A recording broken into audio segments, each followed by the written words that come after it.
యేసుక్రీస్తు ప్రభు శిలువ శ్రమల ధ్యాన కూడిక 9వ రోజు. అందరూ ఆలయానికి రండి. ప్రియమైన దేవుని బిడ్డలారా, యేసుక్రీస్తు ప్రభు శిలువ శ్రమల ధ్యాన కూడిక 9వ రోజు. ప్రార్థన చేద్దాం.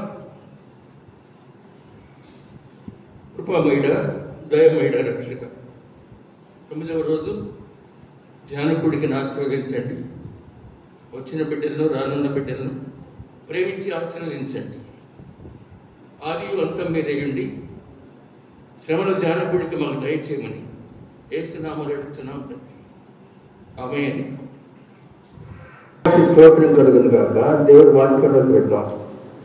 రోమీలకు రాసిన పత్రిక 5వ అధ్యాయం, రోమా 5వ అధ్యాయం,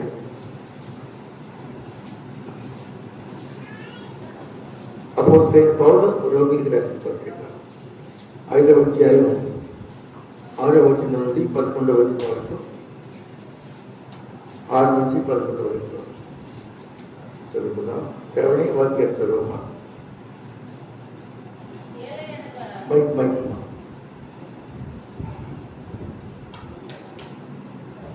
రోమా 5వ అధ్యాయం 6వ వచనం. ఏలయనగా మనమింకా బలహీనులమై ఉండగా క్రీస్తు యుక్తకాలమున భక్తిహీనుల కొరకు చనిపోయి ఆయన రక్తము వలన ఇప్పుడు నీతిమంతులముగా తీర్చబడి మరింత నిశ్చయముగా ఆయన ద్వారా ఉగ్రత నుండి రక్షింపబడుదుము. ఏలయనగా శత్రువులమై ఉండగా ఆయన కుమారుని మరణము ద్వారా మనము దేవునితో సమాధానపరచబడిన ఎడల సమాధానపరచబడిన వారమై ఆయన జీవించుట చేత మరి నిశ్చయముగా రక్షింపబడుదుము. అంతేకాదు, మన ప్రభు అయిన యేసుక్రీస్తు ద్వారా మనము దేవుని యందు అతిశయపడుచున్నాము. ఆయన ద్వారానే మనము ఇప్పుడు సమాధాన స్థితి పొంది ఉన్నాము. దేవుడు తన పరిశుద్ధ వాక్యం దీవించు. ప్రార్థన చేద్దాం.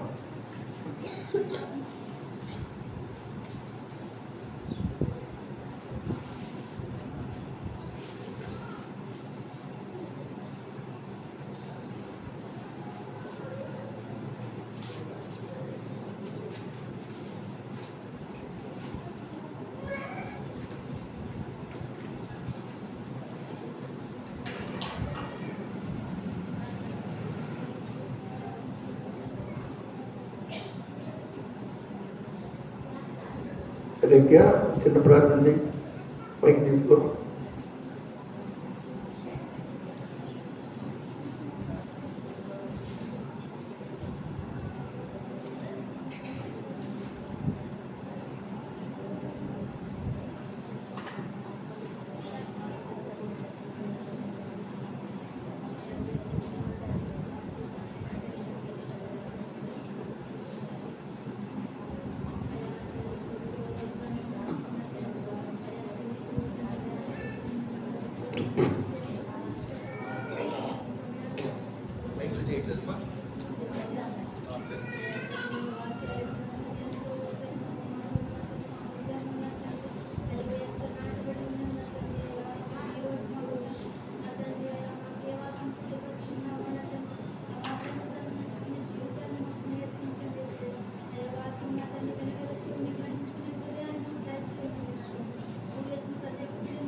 ప్రియమైన దేవుని బిడ్డలారా, ఇది శిలువ శ్రమల కాలం 9వ రోజు.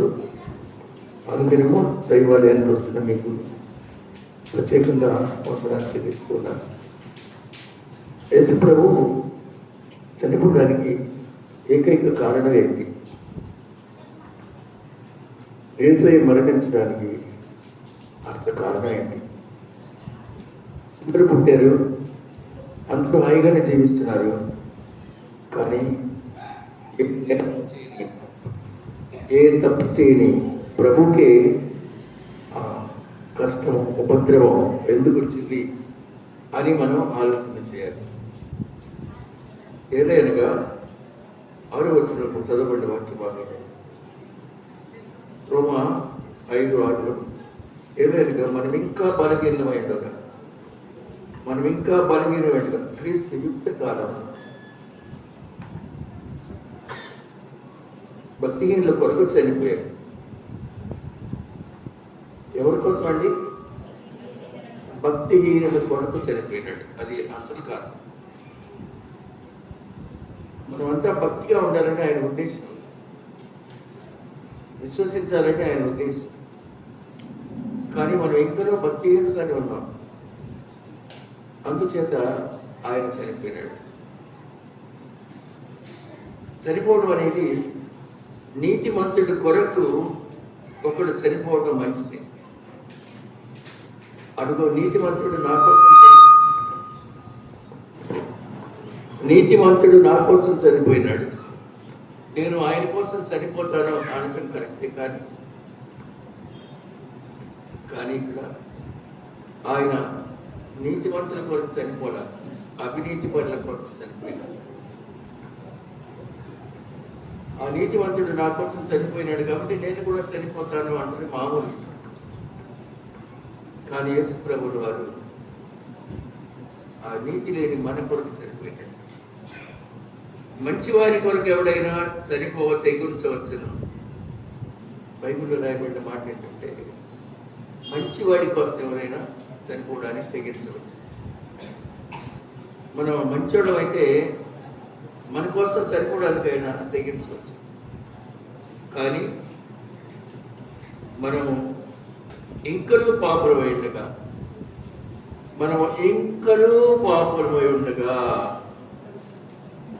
while we are yet sinners, Christ died for us. ఇంకనూ పాపులుగా ఉండగా, while we are yet sinners, Christ died for us on the cross. మనం ఇంకనూ పాపులుగా ఉండగా క్రీస్తు మన కొరకు శిలువ వహించాడు. అవును కదండి. అంటే అప్పటికీ మారిన మనం ఇంకా పాపం చేస్తూనే ఉన్నాం.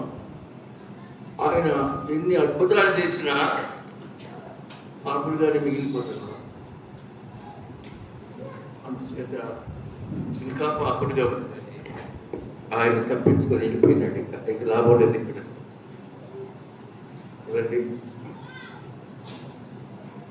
అద్భుతాలు చేసినప్పుడు చూసి తిరగబడలేదు. ఆ తర్వాత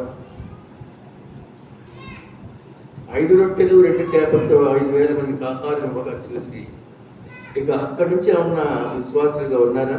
లేదే. అక్కడి నుంచి మళ్ళీ తిరుగుబాటు చేస్తూనే ఉన్నారు. పోనీ కానాలో నీళ్లను ద్రాక్షారసంగా మారిస్తే ఆ పూటకే ఆయన గొప్ప వ్యక్తి అనుకున్నారు.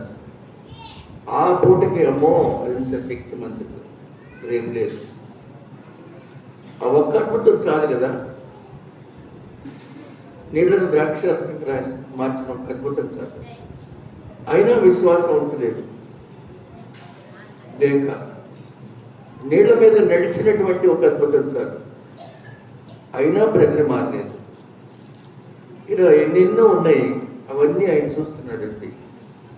ఎన్ని చేసినా ఎంత చేసినా ఈ ప్రజలు ఇంతే.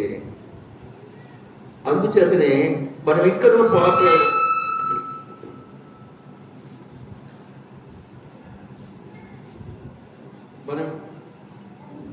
మనం ఇంకనూ పాపులమై ఉండగా క్రీస్తు మన కొరకు చనిపోయెను. కాబట్టి ఆయన రక్తం వలన ఇప్పుడు నీతిమంతులుగా తీర్చబడి మరింత నిశ్చయముగా ఆయన ద్వారా ఉగ్రత నుండి రక్షించబడదాం. క్రీస్తు రక్తము ద్వారా ఇప్పుడు నీతిమంతులుగా తీర్చబడ్డాం. రక్తము రక్తము రక్తము ప్రభు యేసు రక్తము పడండి.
యేసు రక్తము రక్తము రక్తము యేసు రక్తము రక్తము రక్తము మహాపరిశుద్ధ స్థలములో చేర్చును మన యేసయ్య రక్తము.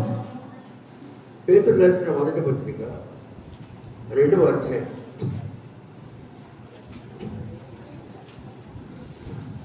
ఇప్పుడు వరకు మనం ఏం చూసాం? నీతిమంతుడి కొరకు నీతిమంతుడు చనిపోతే బాగుండదు, కానీ అవినీతి పనుల కొరకు నీతిమంతుడు చనిపోయినాడు.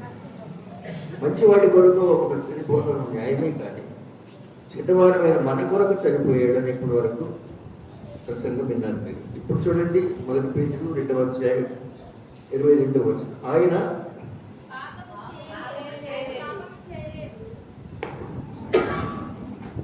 పాపం చేయలేదు, ఆయన నోట ఏ కపటమో కనపడదు, దూషించబడి బదులు దూషించలేదు, శ్రమ పట్టబడి బెదిరింపక న్యాయంగా తీర్పు తీర్చి దేవుడికి తను తాను అప్పగించగలరు.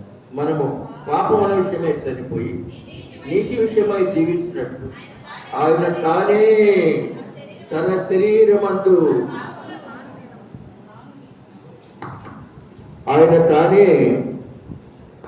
మన శరీరమందు తన శరీరమందు మన పాపములను మ్రాల మీద మోసుకొనిపోయాను. చూసారండి,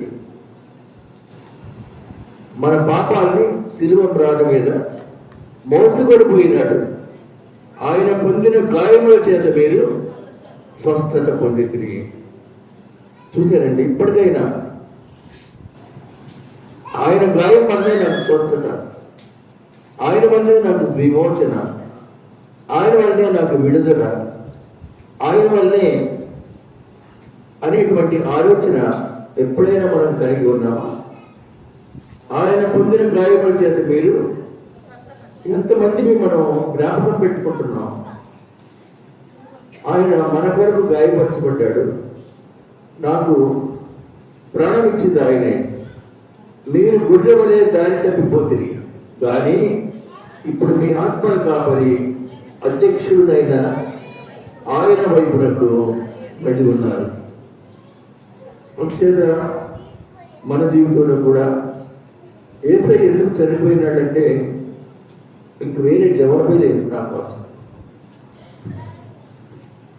వేరే తప్పు ఎంత వెతికిన బైబిల్ కనపడదు. యేసయ్య చేసిన తప్పు అనేది వెతకండి బైబిల్లో, ఎక్కడ లేదు. ఇక్కడ ఏమని రాస్తుంది?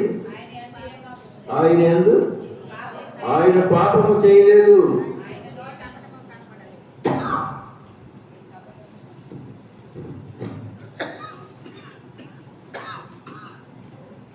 ఆయన నోట ఏ కపటము లేదు.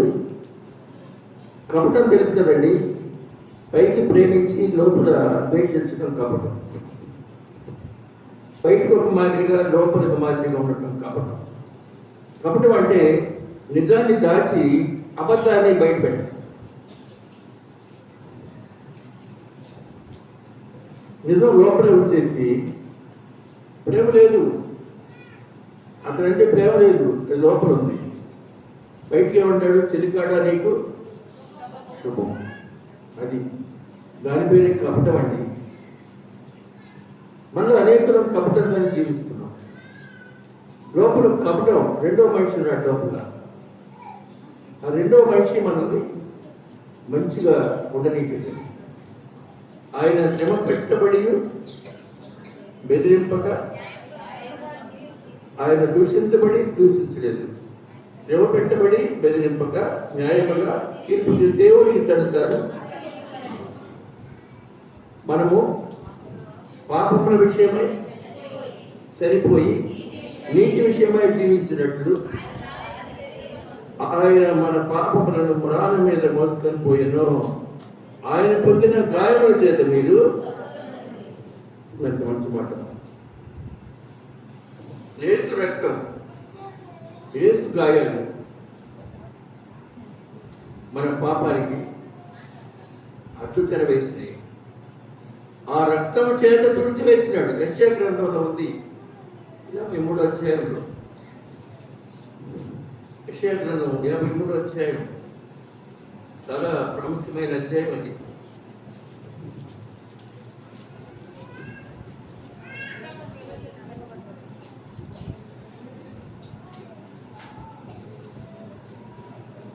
మూడవ వచనం, అతడు తృణీకరింపబడిన వాడును, ఆయన మనుషుల వలన విసర్జించబడిన వాడును, విశ్రాంతుడుగాను, వ్యాధిని అనుభవించేవాడు గాను, మనుషులు చూడనటువంటి వాడు గాను ఉండెను. ఏమండి, ఆయన తృణీకరించబడిన వాడు. ఆయన ఆ పైన ఏమండి, అతని ఎందుకు స్వరూపము లేదు, స్వరూపం లేదు, సొగసు లేదు. అతనికి స్వరూపమైనను సొగసైనను లేదు. మనం అతను చూసి అపేక్షించినట్లుగా ఆయన ఎందుకు స్వరూపము లేదు. అంత రక్తసిక్తం కదండి, ముఖమంతా గీరేసినట్టుంది, ఇంకేమి సొగసు ఉందండి. వ్యసనాక్రాంతుడుగాను, వ్యాధిని అనుభవించిన వాడుగాను, మనుషులు చూడలేని వాడుగాను ఉండేది. ఇంకా 6వ వచనం, మనందరము గొర్రెల వలె త్రోవ తప్పిపోవటం అండి. త్రోవ తప్పిపోతుంది. మనలో ప్రతి వాడును తనకిష్టమైన త్రోవకు తొలగిపోయాను. మన త్రోవ అంతా మన ఇష్టం. ఈ త్రోవ వాళ్ళు నడిచే త్రోవ కాదు, బ్రతుకు త్రోవ. ఇలాంటి బ్రతుకుతున్నాం అనేది మనం ఆలోచించాలి.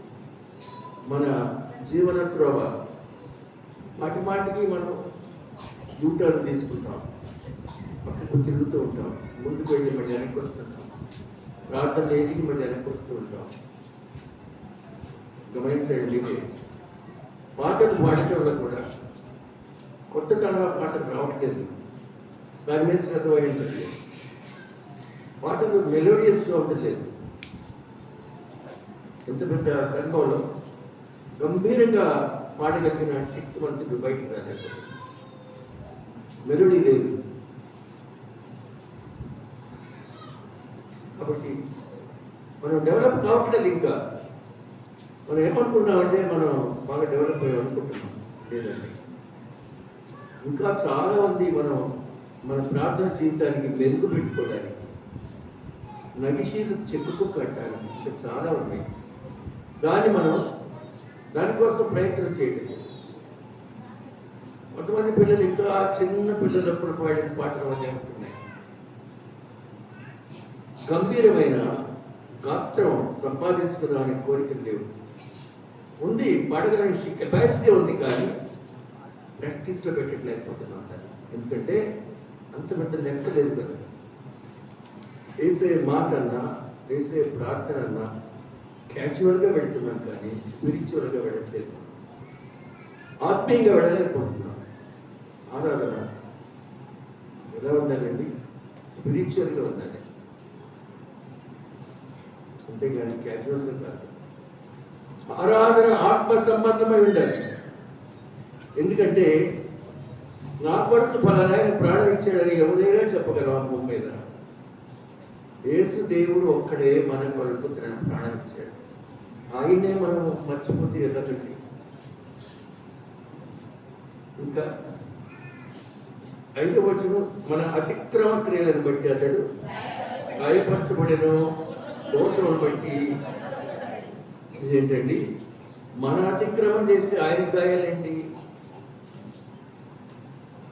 నేను తప్పు చేస్తే నీకు గాయం ఏంటి? నువ్వు చేస్తే నాకు గాయం ఏంటి? కానీ బైబిల్ ఏం చెప్తుందంటే, మన అతిక్రమ క్రియలను బట్టి అతడు గాయపరచబడిన, మన దోషములను బట్టి నలుగొట్టబడిన. అతడు పొందిన దెబ్బల చేత మనకు స్వస్థత కలుగుతున్నది. ప్రియమైన బిడ్డలారా, అలాగే మరణం ఏమన్నా సమాజం ఏమన్నా చాలా క్లాస్ అయిన సమాజం చేశారా? అది కూడా లేదు. 9వ వచనం చూడండి, అతడు మరణమైనప్పుడు భక్తిహీనులతో సమాధి చిన్నారండి. భక్తిహీనులతో, భక్తి పరులు భక్తిహీనులతోనే సమాధి చేశారు. అక్కడ కూడా వ్యత్యాసం చూపించారు. గమనిస్తున్నారా దేవుడు వాక్యం? అతడు మరణమైనప్పుడు భక్తిహీనులతో సమాధి అతనికి నియమించు. అంటే కేర్లెస్. యేసయ్య అంటే లెక్కలేని జీవితం ఆరాధనలో ఉంది, ఇప్పుడు కూడా అలా ఉంది. యేసుప్రభు అంటే ఆరాధిస్తున్నాం కానీ లెక్కలేని ఆరాధిస్తున్నాం. ఆయన మన కొరకు తన ప్రాణం పెట్టాడని మనం ఆలోచన చేయలేకపోతున్నాం. ఆఫ్రికా దేశంలో ఒక సంఘటన మీతో చెప్పాలి. ఆఫ్రికా దేశంలో ఇద్దరు అక్కచెల్లెళ్ళు ఉన్నారు. వాళ్ళు సూయి, ఝాన్సీ అనేవాడు. ఆఫ్రికా దేశంలో ఒక బిల్డింగ్లో 3వ అంతస్తులో నివసిస్తున్నారు. వాళ్ళు ఆర్టిస్టులు, వాళ్ళు కళాకారులు. బొమ్మలు వేసి, పెద్ద పెద్ద చార్ట్ మీద బొమ్మలు వేసి అవి విక్రయించుకొని జీవనోపాధి చేసుకుంటూ ఉంటారు. ఇద్దరు సిస్టర్స్, సూయి అండ్ ఝాన్సీ. ఆ వీధిలో అనేకమైన ఆర్టిస్టులు ఉన్నారు. ప్రపంచ దేశాలకి వారి చిత్రాలు ఎగుమతి అవుతుంది. పెద్ద పెద్ద చిత్రాలు.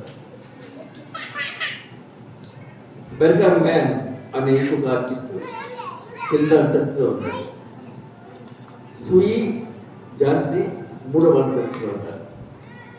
బెర్గామ్ మ్యాన్ కింద అంతస్తు, మొదటి అంతస్తులో ఉన్నారు. ఆఫ్రికా దేశంలో న్యూమోనియా వ్యాధి ఎక్కువ. మిక్కిలి చలికాలంలో న్యూమోనియాతో చాలా మంది చనిపోతారు. న్యూమోనియా ఊపిరితిత్తులకు సంబంధించిన వ్యాధి. చలి వచ్చిందంటే న్యూమోనియా వచ్చేస్తుంది. ఆ న్యూమోనియా ప్రాణం తీసేస్తుంది. చాలామంది న్యూమోనియా వ్యాధితో మరణించిన వారు ఉన్నారు, మరణిస్తూనే ఉంటారు. గొప్పవారు ఏం చేస్తారంటే చలికాలం ప్రవేశించగానే ఇతర దేశాలకు వెళ్ళిపోతారు, హాట్ కంట్రీస్కి వెళ్ళిపోతారు. ఈ న్యూమోనియా పీరియడ్ తగ్గగానే తిరిగి వస్తారు. డబ్బులు లేని వాళ్ళు ఎక్కడికి వెళ్తారండి? పేదవాళ్ళు ఎక్కడికి వెళ్తారు? అక్కడే సతమతం అవుతున్నారు. ఈ ఆర్టిస్టుల్లో ప్రియమైన బిడ్డ ద్వారా ఝాన్సీకి న్యూమోనియా వచ్చింది. న్యూమోనియా రావడం అంటే ఇక మరణానికి సమీపమే. అక్క చెల్లెళ్ళే, అమ్మనాన్న లేదు. ఒకరినొకరు కౌగిలించుకొని నేర్చుకుంటూ ఉన్నారు. ఝాన్సీ తగ్గుద్దులేమ్మా, ప్రార్థన చేసుకుందాం అంటుంది అక్క. సూయి, నేను త్వరగా చనిపోతానమ్మా అంటూ ఉంది. ఇలా ఇద్దరు, వాళ్ళిద్దరికి ఇంకెవరు లేదు. ఈ పీరియడ్లో జరిగిన సత్యం ఏంటంటే, ఒక ఆయన మామూలుగా జ్యోతిష్ గారు చెప్పిన వాళ్ళు ఉంటారు అక్కడ. ఈ న్యూమోనియా వ్యాధిగ్రస్తురారైన ఝాన్సీ అన్నాయంట, అదిగో చూడు నీ కిటికీ పక్కన ఒక తీగ ఉంది, చెట్టు తీగ. ఆ చెట్టుగా ఎన్ని ఆకులు ఉన్నాయి లెక్కే, 12 ఆకులు ఉన్నాయి. 12వ ఆకు మా పోతే నువ్వు చనిపోతావు. 12 ఆకులు పచ్చిగా ఉన్నంత వరకు ఉంటావు. కనీసం ఒక ఆకు అయినా సరే, మొత్తం ఆకులన్నీ రాలిపోతే నువ్వు రాలిపోతావు అన్నాడు. దీంతో రోజు పొద్దున్నే చేసే మొదటి పని ఏంటంటే, ఝాన్సీ కిటికీ తీసుకొని చూసుకుంటున్నాడు. 11 వచ్చినాయి, 12 ఉండాల్సింది 11. ఆ రోజంతా ప్రార్థన ప్రార్థన ప్రార్థన. చూడకపోతే న్యూమోనియా వ్యాధి. తర్వాత చూసింది 2-3 రోజుల తర్వాత 10కి దిగిపోయింది. ప్రాణభయం పట్టుకుంది. అక్క చెల్లెలిద్దరు ఏడ్చుకుంటున్నారు. ప్రియమైన బిడ్డలారా, కింద బెర్హామ్ మ్యాన్ ఇవన్నీ గమనిస్తున్నాడు. అక్క చెల్లెలి యొక్క ఆవేదన, ఈ ఆకులు ఒక్కొక్కటి రాలిపోతుంది. అవును కదా, ఒక్క కాలంలో మన చెట్లన్నీ ఆకులు రాలిపోతుంది, కొత్త ఆకులు వస్తాయి. అలాగే ఈ బిడ్డ జీవితంలో ఆఖరి ఆకు ఆ 12వ ఆకు. ఇది చాలా టెన్షన్గా ఉంది ఆ ఫ్యామిలీలో. దీని యొడన శ్రద్ధ వహించాడు. కా నువ్వు జాగ్రత్తగా బతుకు ఝాన్సీ అంటుంది. ఝాన్సీ రెండోది అనమాట. నేను నీకు తోడు లేకుండా వెళ్ళిపోతాను. అక్కడంటుంది ఝాన్సీ, నువ్వు లేకుండా నేను బతుకులేనమ్మా. నిమోనియా నీకే రావాలా, నాకు రావచ్చు కదా, ఇలా ఇలా అనుకుంటాం. చివరికి ఎట్టకేలకు 10 ఆకులు పోయి 2 ఆకులు ఉన్నాయి. టెన్షన్ లోపల గడ పెరిగిపోతా ఉంది. ఇంకా 2 రోజులకి ఇంకొక ఆకు కూడా పోయింది. మిగిలింది ఒక ఆకే. ఈ ఒక్క ఆకు కూడా రాలిపోతే నేను రాలిపోతాను అనేటువంటి భావోద్రేకం దుఃఖాతిశయంతో ఉంది ఆ ఫ్యామిలీ. కింద బెహర్ మ్యాన్ గమనిస్తున్నాడండి. ప్రియమైన బిడ్డలారా, ఈ అక్క చెల్లెళ్ళ ప్రేమను ఎలా నిలపాలి, ఆ ఆకు రాకుండా ఎలా చేద్దాం. ఈయన ఆర్టిస్టు, వీళ్ళు ఆర్టిస్టులే. 12 ఆకు రాలిపోవడానికి ఇంకొక రాత్రి పడుతుంది. తెల్లారి చూసుకుంటుంది ఝాన్సీ, ఖాళీ చెట్టు గుండె పగులుతుంది చెట్టు. అందుకని బెర్నామ్ మ్యాన్ ఆ రాత్రి అంతా ఆకు డ్రాయింగ్ వేసినట్టు. నిమోనియా వ్యాధితో బాధపడటం స్టార్ట్ అయిపోయినది కూడా. ఒప్పుకున్నాడు, నిమోనియా వచ్చేసింది. ఆ కిటికీ దగ్గర కనపడకుండా వాడికి బ్రష్ తీసుకొని పెయింటింగ్ ఆకు పెయింట్ చేస్తున్నాడు. చాలా స్ట్రాంగ్ ఆకు. ఆ పెయింటింగ్ మైనో రాస్తున్నాడు. ఒరిజినల్ లీఫ్ ఆకు ఎలా ఉంటుందో అలా చేసి దానికి కట్టేశాడు. కట్టేయడం కానీ ప్రియమైన బిడ్డలారా, తెల్లవారుజామున 4 గంటలకి ఆ టెర్రస్ మీదే ప్రారంభించాడు.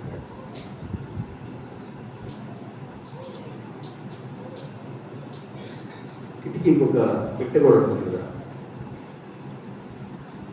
పొద్దున్నే చూసుకునేవాడు. ఝాన్సీ, అక్క ఆకు ఇంకా నవనవలాడుతుంది, బోర్డా అంటుంది. అక్క కూడా చూసింది. కిటికీ నుంచి కొంచెం కిందకి చూస్తే బెహర్ మ్యాన్ చనిపోయాడు. చేతులు కుర్చీ అలాగే ఉంది, నవ్వులు ఉన్నాయి. నేను బిడ్డ తత్వం అయిపోయింది. ఆర్తి నా ప్రాణం నిలబెట్టాలి. తను ఆ రాత్రి అంతా నీకు పెయింట్ వేస్తూ జీవించినాడా, తన ప్రాణాన్ని తీసేసుకున్నాడా? ఒక మంచి వ్యక్తి కొరకు చనిపోవడం ఇక్కడ చూస్తున్నాం మనం. దానికి క్రీస్తు మన కొరకు చనిపోయాడు. మనము జీవించాలని చనిపోయినాడు. ఝాన్సీ జీవించాలని బెహర్ మ్యాన్ చనిపోయినాడు. ఆ అక్క చెల్లెళ్ళు ప్రేమైక జీవితాలకి తేడా రాకూడదు, వాళ్ళు ఒంటరి వారు రాకూడదు అని చెప్పి చలిలో అర్ధరాత్రి 2-3 గంటలకు చక్కని పెయింటింగ్ వేసుకుని మైనో రాసి ఆకులాగా తీర్చిదిద్దినాడు. అది అక్కడే చనిపోయినాడు. ఇవాళ ఎక్కువైపోయింది. నిమోనియా అప్పటికప్పుడే వచ్చేస్తూ ఉంటుందా ఆ దేశంలో. అయితే ఈ అక్కలు చూశారు, బోర్డు వేయించినారు. నా కొరకు బెటర్ మ్యాన్ చనిపోయినాడు, నా కొరకు చనిపోయినాడు. వాళ్ళు ఏడుకుంటారా, అంతు లేనంత ఏడుపు. అయితే నా కొరకు చనిపోయిన నా క్రీస్తు కొరకు నేను ఏడుస్తున్నాను. ఈరోజు మీకు ప్రశ్న, నిన్ను పాపరహితంగా తీర్చిదిద్దాలని తన రక్తం చేత డిజైన్ చేసినాడు. పాప గాయాలు పోవాలని తన స్వరక్తం ద్వారా పాపం అనే గాయాన్ని పూర్తి చేసినాడు. ఇప్పుడు నేను చెప్పిన ఈ స్టోరీ ఓ హెన్రీ అనే ప్రఖ్యాత రచయిత రాసిన ద లాస్ట్ లీవ్ చదివారమ్మా మీరు? ఇంటర్మీడియట్ చదివామా? చదువులోనే అది కూడా చదువమ్మా. ఓ హెన్రీ కదా, ద లాస్ట్ లీవ్, ఆఖరి పాఠం విద్యార్థులు సాగుతుంది. అలాగే ఆయన మన కొరకు తన రక్తం ఇచ్చినాడు, మనం డిజైన్ చేయడానికి. ఇదిగో మీ పాపము రక్తం వలె ఎర్రనివైనను, అవి హిమము వలె ఎర్రబడి. అంటే తన రక్తంతో బ్రష్ చేస్తాడు ఆయన. కనుక ఆయన జీవితంలో మనము ఆయన చేయకూడదు. ఆయన ఎలా ఆరాధిస్తున్నాం, ఎలా కొనియాడుతున్నాం. మన కొరకు తన స్వరక్తం ఇచ్చినటువంటి కల్వరిలో తన రక్తాన్ని తారపోసినాడు. ఆయన లోకంలో ఉన్న మన అందరి ప్రాణాన్ని కాపాడే దేవుడై ఉన్నాడు. యెషయా గ్రంథం 53వ అధ్యాయం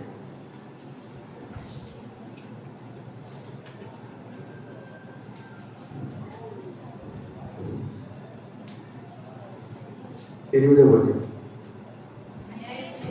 అన్యాయపు తీర్పు పొందినవాడై అతడు కొనిపోబడెను, అతడు నా జనుల అతిక్రమములను బట్టి మొత్తబడిన కదా, సజీవుల భూమిలో నుండి కొట్టివేయబడెను.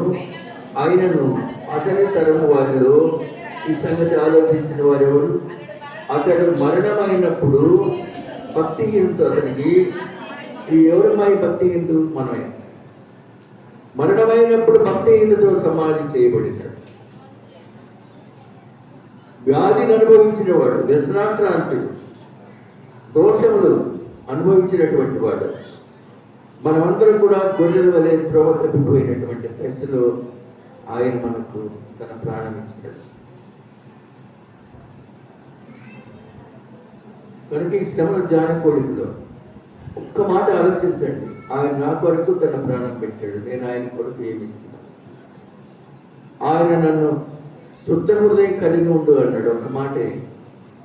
నాకైతే ఆయన రక్తం ఇచ్చినాడు. ఆయన స్వరక్తం ఇచ్చి నా పాపాలని కడిగినాడు, తుడిచివేసినాడు. నేను పాప జీవితం చేత జీవిస్తున్నప్పుడు ఆయన నన్ను ఖండించి దగ్గరకు తీసుకున్నాడు. ఎలా అంటే గొప్ప వాత్సల్యంతో మనల్ని ప్రేమించినాడు. యెషయా గ్రంథం 54వ అధ్యాయం యెషయా 54వ అధ్యాయం 7వ వచనం. నిమిషం మాత్రం నేను నిన్ను విసర్జించింది, గొప్ప వాత్సల్యం నిన్ను సమకూర్చదు, మహోద్రేకం కలిగి నిమిషం మాత్రం నీకు లోపడానికి నిత్యమైన కృపతో నీకు వాత్సల్యం చూపుతున్నాను అని నీ విమోచకుడైన దేవుడు యెహోవా సెలవిస్తున్నాడు. నిత్యమైన కృప, ఆ కృపామయిని సందర్శించి ఆ కృపామయిని ఆశీర్వాదాలు పొందుతున్నాం. అలాగే ప్రార్థన అందరు కోరుతారు ప్లీజ్.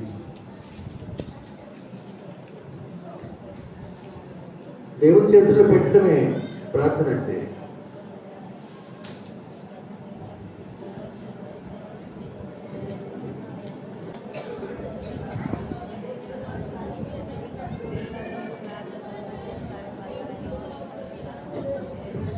దేవా రక్షక, మీ దీన దాసురాలు తెనాలి చిత్తము గారు చిరకాలము యెహోవా సన్నిధిలో నేను నివాసము చేసేదను అన్నదానికి సంపూర్ణమైన సాక్షి. ఆ బిడ్డ యొక్క జీవితంలో అలా తన లైఫ్ టైం అంతా కూడా ప్రార్థన జరుగుతూనే ఉంది. ఈనాడు కూడా చర్చని నిర్లక్ష్యపరిచి కొన్ని దినాల క్రితం నుంచి నాకు సమయం మించిపోయేటట్టు ఉంది. సుమారు ఒక నెల నుంచి కూడా నాకు సమయం అయింది నాయన. ఈరోజు ఉన్నదాన్ని బట్టి హాస్పిటల్ ఐసీలో ఉన్నారు, స్వస్థపరిచేయాలి. ఆయన మీ చిత్తమంది బస్సు బిడ్డకి మరి కొంతకాలం ఇచ్చే ఉంటుంది, మరి కొంతకాలం బిడ్డకు కూడా అనుగ్రహించారు. ఇంకా తన జీవితంలో ఇచ్చిన ముగ్గురు కుమారుడు సోదరులు కుమార్తెలు మనోహరు అందరినీ చూస్తున్నారు.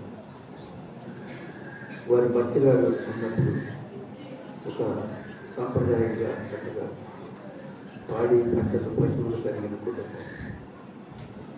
ఈ సహోదరి ఇద్దరు ఎలాంటి వాగ్వివాదాలకు కాలువకుండా దేవుని సన్నిధినే నేర్చుకున్నారు, దైవ సన్నిధిలో జీవించున్నారు. నా సన్నిధి నీకు తోడుగా వచ్చు అనే వాగ్దానం దయచేయండి. నేను ఎక్కడ చాటిన భద్రపరచండి. మీరు తెలుసుకుంటే ప్రభు అన్నీ కూడా వెంటనే సరిపెట్టుకుంటారు. మాట చదివిమో నా దాసుడు స్వస్థపరచుకుంటాడు. మాట మాత్రము చదివిమో నా దాసుడు స్వస్థపరచుకుంటాడు. ఎంత గొప్ప విశ్వాసము కలిగిందా వాడిని ఇశ్రాయేలు చూడలేదే దేవుడు సాక్షిస్తున్నాడు. అలాగా మాట మాత్రం చదివించి మా ప్రియ సహోదరి దీని దాసురాలు దాన్ని బహుగా ప్రేమించినటువంటి ఒక సీనియర్ సహోదరి సన్నిధిలో అతన్ని ఆదరించి స్వస్థపరిచి తీసుకురావాలి. మా రక్షకుడు మా విమోచకుడు నజదేవుడు యేసునామములో అడుగుచున్నాం తండ్రి, ఆమేన్. ప్రియమైన బిడ్డలారా, మీ అనుదిన ప్రార్థనలు వారిని జ్ఞాపకం చేసుకోండి.